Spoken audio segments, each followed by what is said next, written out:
So okay, ಹಾಂ, freedom ಬಗ್ಗೆ ಮಾತಾಡೋಣ.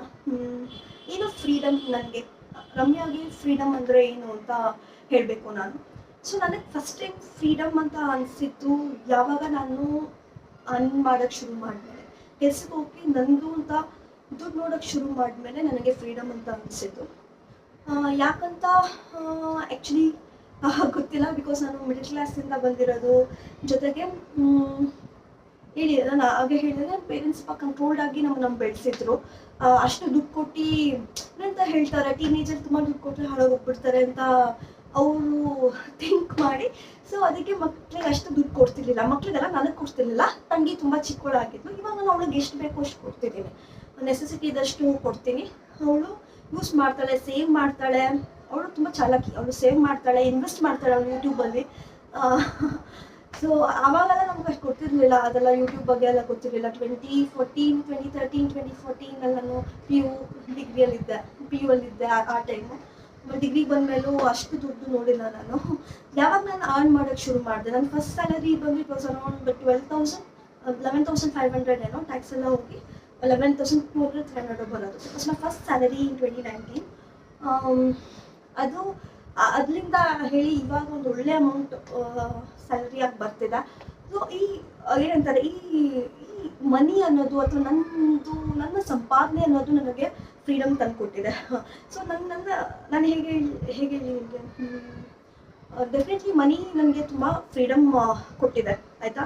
ಮತ್ತು ಇವಾಗ ನಾನು ಬದುಕ್ತಿರೋ ಲೈಫ್ ಸ್ಟೈಲ್ ಆಗಿರ್ಬೋದು, ಇವಾಗ ನಾನು ಬದುಕ್ತಿರೋ ರೀತಿ ಆಗಿರ್ಬೋದು, ತುಂಬ ಪೀಸ್ಫುಲ್ ಆಗಿದೆ, ಕಾಮ್ ಆಗಿದೆ, ಆಯಿತಾ.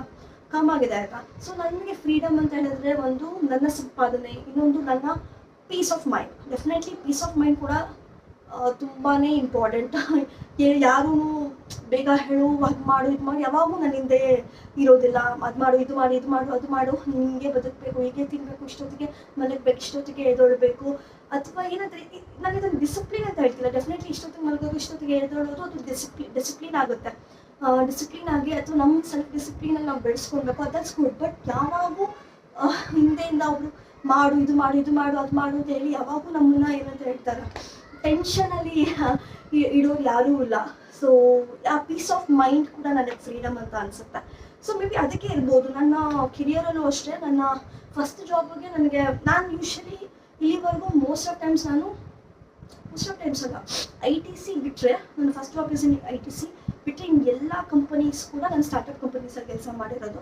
ಡೈರೆಕ್ಟ್ ಫೌಂಡರ್ಸ್ ಜೊತೆ ಕೆಲಸ ಮಾಡ್ತಿದ್ದೆ. ಸೊ ಡೈರೆಕ್ಟ್ ಫೌಂಡರ್ಸ್ ಅದನ್ನು ಸಣ್ಣ ಕಂಪನೀಸಲ್ಲಿ ನಾನು ಒಬ್ಬಳೇ ಕೆಲಸ ಮಾಡ್ತಿದ್ದೆ. ಅದಾದಮೇಲೆ ಇನ್ನು ಸಣ್ಣ ಕಂಪನೀಸ್ ಅಲ್ಲಿ ನನ್ನ ಅಂಡರಲ್ಲಿ ಟೀಮ್ ಇರೋದು. ಇವಾಗ ಕೂಡ ನನ್ನ ಅಂಡರಲ್ಲಿ 5 ಮೆಂಬರ್ಸ್ ಕೆಲಸ ಮಾಡ್ತಾರೆ. ಸೊ ಇನ್ಕ್ಲೂಡಿಂಗ್ ಮೀ 5, ನನ್ನ ಅಂಡರಲ್ಲಿ 4 ಮೆಂಬರ್ಸ್ ಕೆಲಸ ಮಾಡ್ತಾರೆ. ಮುಂಚಿನ ಕಂಪನಿಯಲ್ಲಿ 2-3 ಜನ ಕೆಲಸ ಮಾಡೋರು. ನಾನು ಅದಕ್ಕಿಂತ ಮುಂಚಿನ ಕಂಪನಿಯಲ್ಲಿ 2-3 ಜನ. ಫಸ್ಟಲ್ಲಿ ಮಾತ್ರ ಡೈರೆಕ್ಟ್ಲಿ ವರ್ಕಿಂಗ್ ಅಂಡರ್ ಮ್ಯಾನೇಜರ್ ಕೆಲಸ ಮಾಡ್ತಿದ್ದೆ ನಾನು. ಸೊ ಫೌಂಡರ್ಸ್ ಎಲ್ಲ ನನಗೆ ರೋಡ್ ಮ್ಯಾಪ್ ಹಾಕ್ಕೊಡೋರು. ಸೊ ನಾನು ಕೆಲಸ ಮಾಡ್ತಿದ್ದೆ, ಜೊತೆಗೆ ನನ್ನ ಟೀಮ್ನ ಕೆಲಸ ಮಾಡಿಸ್ತಿದ್ದೆ. ಸೊ ನನಗೆ ಯಾರು ಮಾಡು ಕೆಲಸ ಮಾಡಿ ಇರು ಅಂತ ಹೇಳಿಲ್ಲ. ಅಂದರೆ ಒಂದು ಕಂಪನಿಯಲ್ಲಿ ಹೇಳಿದರು. ಸೊ ಅದು ತುಂಬ ಪ್ರೆಷರ್ ಆಗಿ ಮತ್ತು ನನ್ನನ್ನು ರೆಸ್ಪೆಕ್ಟ್ ಮಾಡಿಲ್ಲ ಅಂತ ಹೇಳಿ ನಾನೊಂದು 6 ಮಂತ್ಸ್ಗೆ ಕ್ವಿಟ್ ಮಾಡಿದ್ದಾಯಿತು. ಒಳ್ಳೆ ಪ್ರೊಡಕ್ಟಿವಿಟಿ ಇದ್ದು ಕ್ಲೈಂಟ್ಸ್ ಜೊತೆ ಐ ವಾಸ್ ಲೈಕ್ ತುಂಬ ಪ್ರೊಡಕ್ಟಿವ್ ಆಗಿದೆ. ಕ್ಲೈಂಟ್ಸ್ 2-3 ಕ್ಲೈಂಟ್ಸಲ್ಲೂ they were directly talking to me, I was not talking to the company. ಆಗಿದ್ದ ಕಾಲ ಅದು. ಅಷ್ಟು ಒಳ್ಳೆ ಕ್ಲೈಂಟ್ ರಿಲೇಷನ್ಶಿಪ್ ಇಟ್ಕೊಂಡಿದ್ದೆ ನಾನು. ಅಂಥ ಒಳ್ಳೆ ಪೊಸಿಷನಲ್ಲಿ ನಾನು ಇದ್ದರೂ ಕೂಡ ಸ್ವಲ್ಪ ಜನ ಮ್ಯಾನೇಜರ್ಸ್ ಆಗಿರ್ಬೋದು, ದಟ್ ಪರ್ಟಿಕ್ಯುಲರ್ ಲೇಡಿ ತುಂಬ ಕೆಟ್ಟದಾಗಿ ಅನಿಸ್ಕೊಂಡ್ಬಿಟ್ರು. ನಂಗೆ ಅದಾಗಿ ನಾನು ಒಂದು 6 ಮಂತ್ಸಿಗೆ ಬಿಟ್ಬಿಟ್ಟೆ. ಬಿಡೋವಾಗೂ ಡಿಫ್ರೆಂಟ್ ಫೌಂಡರ್ಸ್ ಇರ್ತಾರಲ್ಲ, ಅವರು ಟ್ರೈ ಮಾಡಿದ್ರು ರಿಟೈನ್ ಮಾಡ್ಕೊಳೋಕ್ಕೆ. ಬಟ್ ನನಗಲ್ಲಿ ರೆಸ್ಪೆಕ್ಟ್ ಸಿಗ್ತಿಲ್ಲ, ಆ ಫ್ರೀಡಮ್ ನಾನು ಕಳ್ಕೊಂಡೆ ಅಂತ ಅನಿಸಿ I just quit the job. ನಾವು God's grace everything is going well. So ಅದೇ ನಾನು ಹೇಳಿದ್ದು, ನನಗೊಂದು ದುಡ್ಡು ನನಗೆ ಫ್ರೀಡಮ್ ಕೊಡ್ತು, ಮನಿ ಅನ್ನೋದು ನನಗೆ ಫ್ರೀಡಮ್ ಕೊಡ್ತು. ಇನ್ನೊಂದು ಬಂದು ನನಗೆ ಪೀಸ್ ಆಫ್ ಮೈಂಡ್ ಅನ್ನೋದು ನನಗೆ ಫ್ರೀಡಮ್ ಅಂತ ಹೇಳ್ಬೋದು ನಾನು. ಇದು ನನ್ನ ಡೆಫಿನೇಷನ್ ಆಫ್ ಫ್ರೀಡಮ್. ನಾನು ಅವಾಗಲೇ ಮನಿ ಬಗ್ಗೆ ಹೇಳ್ತಿದ್ನಲ್ಲ, ಏನಕ್ಕೆ ರಮ್ಯಾ ಮನಿ ಸಿಕ್ಕ ಮೇಲೆ ಫ್ರೀಡಮ್ ಅಂತ ಹೇಳ್ತಿದ್ದಾಳೆ, what's wrong with this girl ಅಂತ. ನಾನು ಒಬ್ಬಳೇ ಹಾಗ ಅಂತ ಅಂದ್ಕೊಂಡಿದ್ದೆ ನಾನು. ಬಟ್ ಹಾಗೆಲ್ಲ ಏನೂ ಇಲ್ಲ. ನಾನೊಂದು ಪಾಡ್ಕಾಸ್ಟ್ ನೋಡ್ತಿದ್ದೆ, ನಿಖಿಲ್ ಕಾಮತ್ ಅವ್ರದ್ದು WTH ಅಂತ ಒಂದು ಪಾಡ್ಕಾಸ್ಟ್ ಇದೆ, ಅದರಲ್ಲಿ D2C ರಿಲೇಟೆಡ್ ಬಿಸ್ನೆಸ್ಗಳನ್ನ ಕರೆಸಿದಾಗ ಮಮಾ ಅರ್ತ್ ಓನರ್ನ ಕರೆಸಿದ್ರು, ಫೌಂಡರ್ನ, ಗಜಲ್ ಅಂತ ಅವ್ರ ಹೆಸರು. ಅವರು ಹೇಳ್ತಾರೆ, ನಾನು ಅವ್ರ ಬಗ್ಗೆ ಒಂದು ಶಾರ್ಟ್ಸ್ ಕೂಡ ಮಾಡಾಕಿದ್ದೀನಿ. ಅವ್ರು ಹೇಳಿದ್ದಾರೆ ನನ್ನ ರಿಯಾಕ್ಷನ್ ಏನು ಅಂತಲೂ ನಾನು ಅದನ್ನು ಶಾರ್ಟ್ಸ್ ಮಾಡಾಕಿದ್ದೀನಿ, ಬೇಕಾದ್ರೆ ಅದನ್ನು ಪಿನ್ ಮಾಡ್ತೀನಿ. ಇದರಲ್ಲಿ ಏನು ಹೇಳ್ತಾರೆ ಅಂತ ಹೇಳಿದ್ರೆ, ಅವ್ರಿಗೆ ಅವರಪ್ಪ ಹೇಳಿದ್ದು ಮಾತಿದ್ದು, ಅವರಪ್ಪನೂ ಅಮ್ಮನೂ ಹೇಳಿದ್ದು ಮಾತಿದ್ದು, ನೀನು ಒಬ್ರು ಅಂಡರಲ್ಲಿ ಇದೆಯಾ ಅಥವಾ ಒಬ್ರು ದುಡ್ಡು ನೀನು ಕೊಟ್ಟು ನೀನು ಆ ಜೀವನ ನಡೆಸ್ತಿದ್ಯಾ ಅಂತ ಅಂದರೆ ಅವ್ರ ಕಂಟ್ರೋಲಲ್ಲಿ ನೀನು ಇರ್ತೀಯಾ ಅಂತ ಹೇಳಿದ್ದು. ಆ್ಯಕ್ಚುಲಿ ಟ್ರೂ ಅಲ್ವಾ? ಯೋಚನೆ ಮಾಡಿ. ನಾನು ಯೋಚನೆ ಮಾಡಿದೆ, ಅವರು ನನಗೆ ನಿಜ ಅಂತ ಅನ್ನಿಸ್ತು. ಒಬ್ರು ನಮಗೆ ದುಡ್ಡು ಕೊಡ್ತಿದ್ದಾರೆ ಅಂತ ಹೇಳಿದ್ರೆ, ಇದನ್ನು 100% ಇಲ್ಲ, ಬಟ್ 90% ನಿಜಾನೇ. ಒಬ್ರು ನಮಗೆ ದುಡ್ಡು ಕೊಡ್ತಿದ್ದಾರೆ ಅಂತ ಹೇಳಿದ್ರೆ ಅವ್ರು ಹೇಳ್ದಾಗ ನಾವು ಕೇಳಬೇಕಾಗುತ್ತೆ. ಅವ್ರು ಏನು ತಿನ್ನು ಅಂತ ಹೇಳ್ತಾರೆ ನಾವು ತಿನ್ನಬೇಕಾಗುತ್ತೆ. ಯಾವಾಗ ಮಲಗಬೇಕು, ಯಾವಾಗ ಎದ್ದೇಳಬೇಕು ಅಂತ ಅವರೇ ಡಿಸೈಡ್ ಮಾಡ್ತಾರೆ ಅಲ್ವಾ? ನಾವೊಬ್ರು ದುಡ್ಡಲ್ಲಿ ಬದುಕ್ತಿಲ್ಲ ಅಂತ ಅಂದಮೇಲೆ ಸೊ ನಮ್ಗೆ ಆ ಫ್ರೀಡಮ್ ಸಿಗುತ್ತೆ ಅಂತ ನನಗೆ ಅನಿಸ್ತು. That is really good thought by her. ಅದಾದಮೇಲೆ ನನಗೆ ತುಂಬ ಜನ ಕೇಳಿದ್ರು, Ramya, you are 27, you are nearing to 30 years ಆದಮೇಲೆ ಹುಡುಗ ಸಿಗೋದು ಕಷ್ಟ, ಮದುವೆ ಆಗೋಗ್ತಿಲ್ಲ. Definitely I am completely aware of it. 30 years ಆದಮೇಲೆ ಹುಡುಗ ಸಿಗೋದು ಕಷ್ಟ ಆಗುತ್ತೆ, ಮತ್ತು ಪ್ರೆಗ್ನೆನ್ಸಿ ಕಾಂಪ್ಲಿಕೇಶನ್ಸ್ ಬರುತ್ತೆ. Definitely I am completely aware of it. ಇವಾಗ ಹುಡುಗ ಸಿಗೋದು ಕಷ್ಟ ಆಗುತ್ತೆ, ಪ್ರೆಗ್ನೆನ್ಸಿ ಕಾಂಪ್ಲಿಕೇಶನ್ಸ್ ಬರುತ್ತೆ ಅಂತ ನಾನು ಯಾರನ್ನೋ ಒಬ್ಬರನ್ನ ಮದುವೆ ಆಗ್ಬಿಡೋಕ್ಕಾಗುತ್ತಾ? ಫಸ್ಟ್ 20-25 ಇಯರ್ಸ್ ನಮ್ಮ ಪೇರೆಂಟ್ಸ್ ಜೊತೆ ಬದುಕ್ತಿರ್ತೀವಿ. Next 30+ years definitely we should live with our partner. Romantic ರಿಲೇಷನ್ಶಿಪ್ಪಲ್ಲಿ ಇರಬೇಕು ನಾವು, ಅಥವಾ ಆ ಪಾರ್ಟ್ನರ್ ಜೊತೆ ಬದುಕಬೇಕು. ನಾವು ಎಷ್ಟು ಹುಷಾರಾಗಿರ್ಬೇಕು ಆ ಪಾರ್ಟ್ನರ್ನ ಚೂಸ್ ಮಾಡೋವಾಗ, ರೈಟ್? ಹೇಳಿ, ನಿಜ ತಾನೇ ಅದು? ನಾನು ಎಷ್ಟೊಂದು ಜನ ನೋಡಿದ್ದೀನಿ, ನನ್ನ ಫ್ರೆಂಡ್ಸ್, ಐ ಡೋಂಟ್ ನೋ, ಅವ್ರುಗಳು ಸೊಸೈಟಿಗೂ ಪೇರೆಂಟಲ್ ಪ್ರೆಷರ್ಗೂ ಬೇಗ ಮದುವೆ ಆಗಿರೋರು ಇದ್ದಾರೆ, ಬೇಗ ಮಕ್ಕಳು ಮಾಡ್ಕೊಂಡಿರೋರು ಇದ್ದಾರೆ. I don't know they are happy or not. Maybe happy ಇರ್ಬೋದು. ಪಾರ್ಟ್ನರ್ ಡೆಫಿನೆಟ್ಲಿ, ಒಂದು ಪಾರ್ಟ್ನರ್ ನಮ್ಮ ಜೊತೆ ಇದ್ದಾರೆ ಅಂತ ಹೇಳಿದ್ರೆ ಡೆಫಿನೆಟ್ಲಿ ನಾವು ಹ್ಯಾಪಿಯಾಗಿರ್ತೀವಿ, until and unless if the person is so good.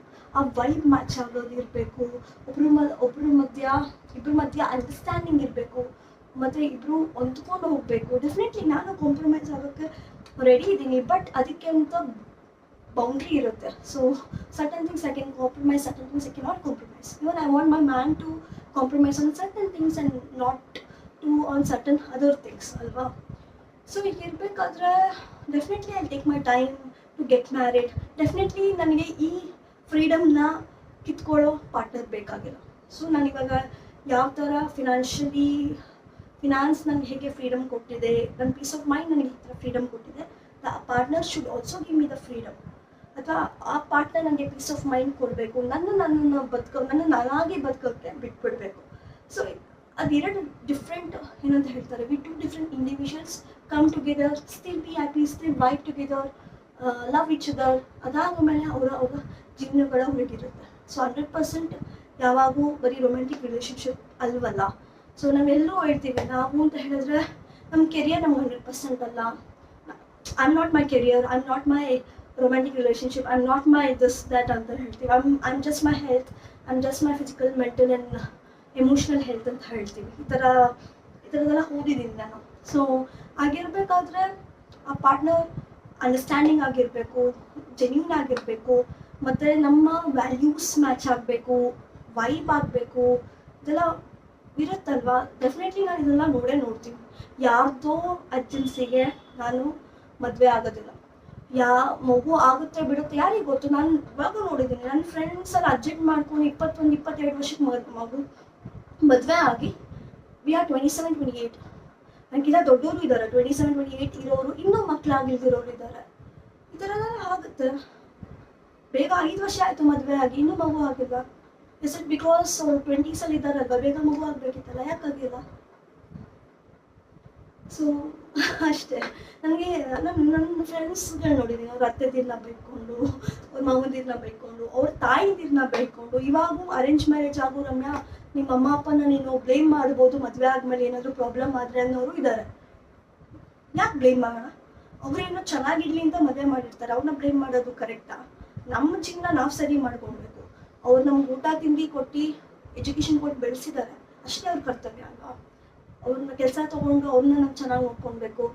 ಒಳ್ಳೆಯವ್ರನ್ನ ಮದುವೆ ಆಗಿ ನಮ್ಮ ಜೀವನ ಚೆನ್ನಾಗಿದ್ರೆ ಅವ್ರು ನೋಡಿ ತುಂಬ ಖುಷಿಯಾಗಿರ್ತಾರೆ ಅಲ್ವಾ. ನಾನು ಎಷ್ಟೊಂದು ನೋಡಿದ್ದೀನಿ, ಟಿ ವಿ ಆರ್ಟಿಸ್ಟ್ಗಳಾಗಿರ್ಬೋದು, ಮತ್ತು ಒಂದು I don't take a name, ಒಂದು ಪಾಡ್ಕಾಸ್ಟ್ ನೋಡ್ತಿದ್ದೆ ರ್ಯಾಪಿಡ್ ರಶ್ಮಿದು. ನಮ್ಮ ಕನ್ನಡದ ದೊಡ್ಡ ಇವೆಂಟ್ ಮ್ಯಾನೇಜ್ಮೆಂಟ್ ನಡೆಸ್ತಾರೆ. ಅಲ್ಲಿ ಟೇಕ್ ನೇಮ್ ಚೈತ್ರ ವಾಸುದೇವ್. ಅವ್ರು ನೋಡ್ದಂಗೆ ಮದುವೆ ಆದಂಗೆ ಇಲ್ಲ, ಬಟ್ ಪಾಪ ಡೈವರ್ಸ್ ಆಗಿದೆ ರೀಸೆಂಟಾಗಿ.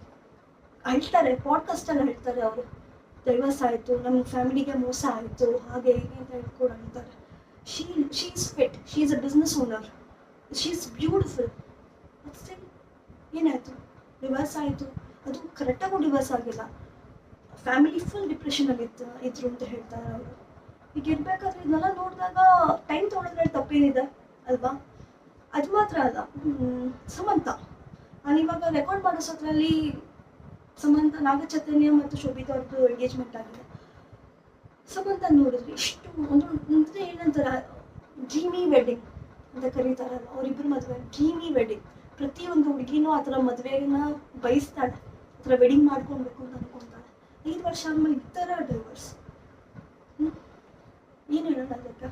ಅವ್ರು ಪಬ್ಲಿಕ್ ಫಿಗರ್ಸ್ ಆದ್ರಿಂದ ಎಷ್ಟು ಹೇಟ್ ಸಿಕ್ತು ಅವ್ರಿಗೆ, ಎಷ್ಟು ಟ್ರೋಲ್ಗಳು ಸಿಕ್ತು. ಹಾಂ, ಇದನ್ನೆಲ್ಲ ನೋಡಿದ್ರೆ ಹೊಟ್ಟೆ ಉರಿಯಲ್ವಾ? ಹಾಂ ಹೇಳಿ. ನಾಗಚೈತನ್ಯ ಅವ್ರ ಬಗ್ಗೆ ನಮ್ಗೆ ಏನೂ ಗೊತ್ತಿಲ್ಲ, ನನ್ಗೆ ಯಾರಿಗೂ ಹೇಟ್ರಟ್ಟಿಲ್ಲ. ಸಮಂತ, ನಾಗಚೈತನ್ಯ, ಶೋಭಿತಾ, ಯಾರ ಮೇಲೂ ಹೇಟ್ರಟ್ಟಿಲ್ಲ. ಬಟ್ ಹೆಣ್ಮಕ್ಳನ್ನ ತುಂಬ ಬೈದು ಹೇಟ್ ಮಾಡಿ ಇಟ್ಬಿಟ್ಟಿದ್ದಾರೆ. ಅವಾಗ ಸಮಂತನ ಬೈತಿದ್ರು, ಇವಾಗ ಶೋಭಿತಾನ ಬೈತಿದ್ದಾರೆ ಸೋಷಿಯಲ್ ಮೀಡಿಯಾದಲ್ಲಿ. ನೋಡಿದ್ರೆ ಬೇಜಾರಾಗುತ್ತೆ. ಏನೋ ನಾಗಚೈತನ್ಯಗೂ ಹೇಟ್ಗಳು ನೋಡಿದ್ದೀನಿ ನಾನು. ಅವ್ರ ಲೈಫಲ್ಲಿ ನಾವು ಯಾರ ಜೊತೆ ಇರ್ತೀವಿ ಅಂತ ಚೂಸ್ ಮಾಡ್ಕೊಡೋದು ಕೂಡ ತಪ್ಪ ಅವರು. ಹಿಂಗೆಲ್ಲ ಡೈವರ್ಸ್ಗಳಿದ್ದು ಈ ಥರ ಎಲ್ಲ ಆಗಿ ಇಷ್ಟೊಂದೆಲ್ಲ ಆಗಿ ಎಲ್ಲ ನೋಡಿದಾಗ ಟೈಮ್ ತೊಗೊಳೋದ್ರಲ್ಲಿ ತಪ್ಪೇನಿದೆ. ಅತೀಸಲ್ಲಿ ಮದುವೆ ಆಗೋದು ತಪ್ಪೇನಿದೆ. ನಮ್ಮ ಪಾರ್ಟ್ನರ್ ಸಿಕ್ಕಿದ್ದಾರೆ, ಈಸ್ ರೈಟ್ ಪರ್ಸನ್ ಅಂತ ಅನಿಸಿ ಮದುವೆ ಆಗೋದು ತಪ್ಪೇನಿದೆ ಅಲ್ವಾ. So I want to take my time, no problem.